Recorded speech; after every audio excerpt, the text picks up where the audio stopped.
Hello, everyone, and welcome to Psychedelic Vantage. Today, I am really excited to be talking with Adam here about, the recent Mindmed news. So, I recorded that video, maybe a month ago, looking at the 4 week data that Mindmed put out.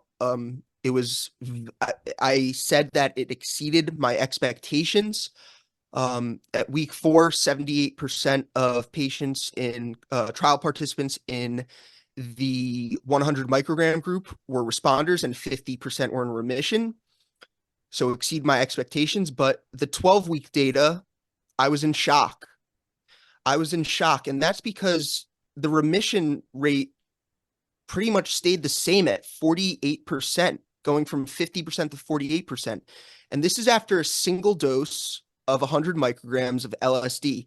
Now, the reason I was shocked is, and because, if you look at the COMPASS data, different indication, treatment-resistant depression, but um, I believe they had 37% of people responding to treatment at week 3, but at week 12, it went all the way down to 20%. Still impressive.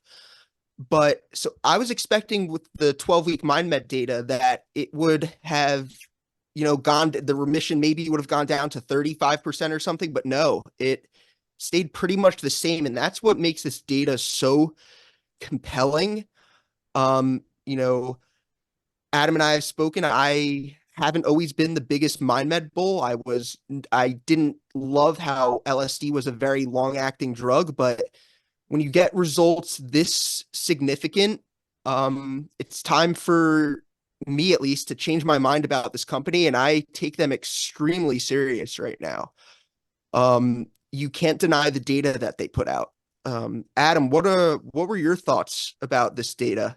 So before we jump into the data, I just want to define kind of what remission is. So remission is defined as trial participants no longer meeting the diagnostic criteria for having generalized anxiety disorder. So the reason I'm defining that is for those viewers out there who are new to this and just don't know what that is, but also to basically display the significance of the data that we just got from Mindmed. So what I feel about it is this is incredibly, incredibly significant. I think we were all extremely blown away by how significant the data is. I was definitely I was cautiously optimistic about LSD just because we have a tremendous amount of anecdotal data out there. And also it is being used in other countries as well therapeutically.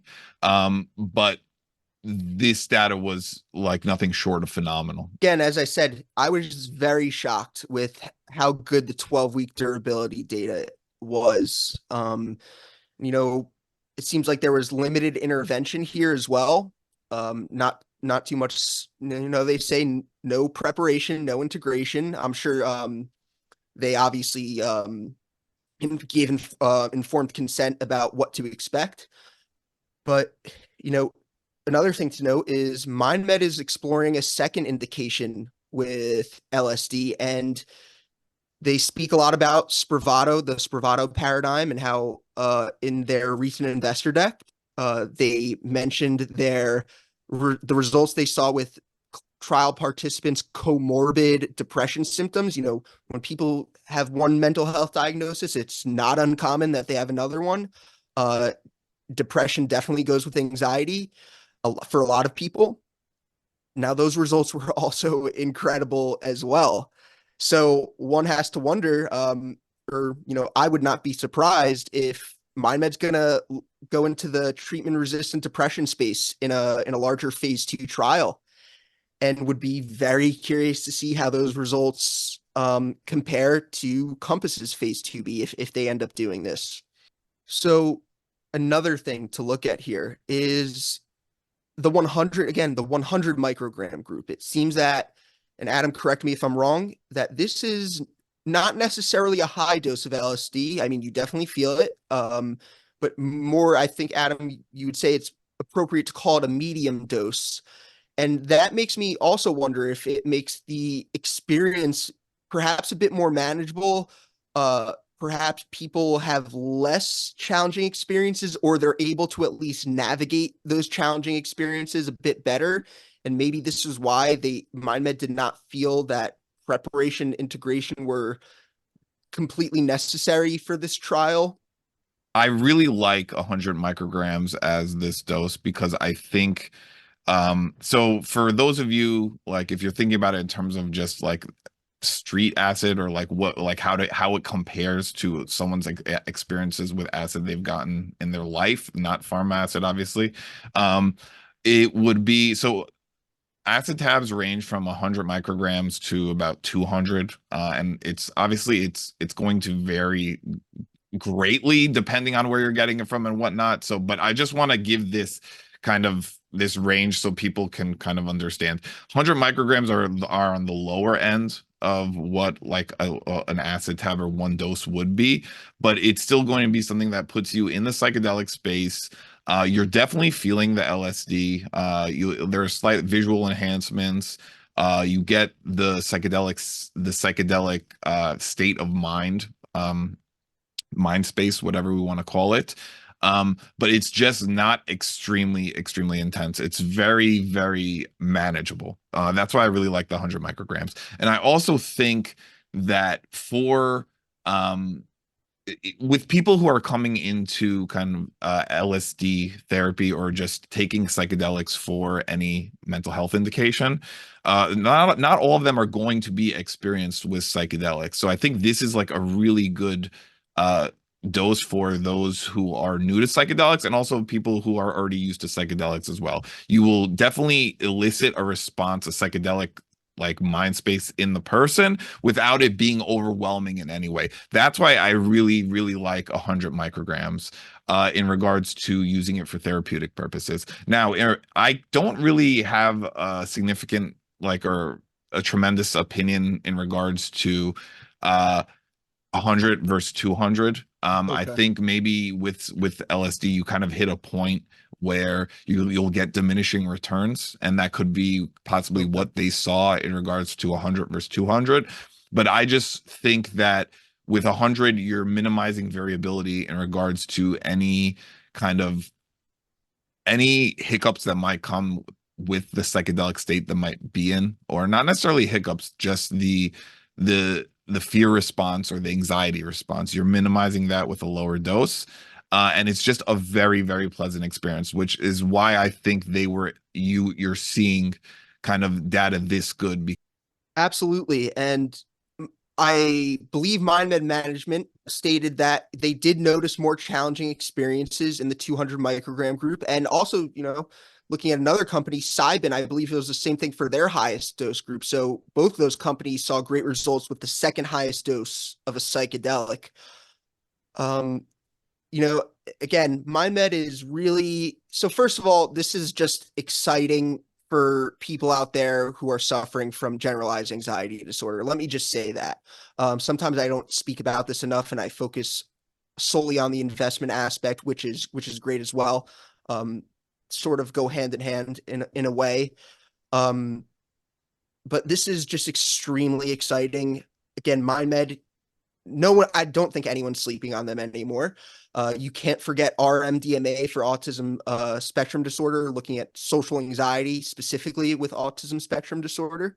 It's also, we should speak about maybe a little bit. MindMed is looking at an orally disintegrating tablet in a partnership with Catalent. It probably would give them better IP around the molecule LSD. They did a little study with 24 people. They saw better bioavailability, less impact on, I think, the GI tract or something like that, maybe less stomach issues.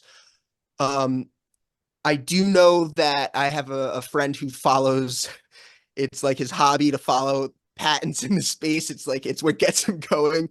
I do believe they had some claims rejected, but it looks like they're confident with it. So Adam, do you have any opinion on the orally disintegrating tablet, or not too much? So it's a similar approach to what Atai Life Sciences is doing with their DMT on a strip. So it's basically it gives you stronger IP protection, and you're also you're you're improving the experience of the patient with that Yes. specific drug by increasing the bioavailability, and likely that's also going to increase the onset of the drug because you're Yes, most that's likely right. That's skipping right. first pass digestion as well. So with something like LSD, with the duration, like the long duration of the psychedelic, I think a faster onset is definitely great. It's not going to cut too much time off of it, but it's not a bad thing in the slightest. It's good. And in regards to less GI stress, once again, if you're increasing the patient experience or improving the patient experience with the drug, it's great. And if it provides better IP protection, that's phenomenal. I haven't heard any bad things about the Zydus tablets. They're pretty good, and it's definitely another option you can take in regards to if you're using a legacy psychedelic like DMT or LSD, it will give you better IP protection. So we'll see what happens with that. But yeah, that's my thoughts in regards to that. And with Mindmed, we didn't speak about it, but they're looks like they're cashed up now. They announced the pricing of an underwritten offering of 16,666,000 common shares, no par value per share, at an offering price of $6 per common share. And in addition, the company has entered into a share purchase agreement for a concurrent private placement of 12,500,000 common shares at a price of $6 per common share. They are expected to raise $175 million through this, and it is expected the underwritten offering and concurrent private placement are expected to close on or about March 11th, 2024. So yeah, they also brought on some institutions here, which is a great sign. Looks like they thought the data was promising as well.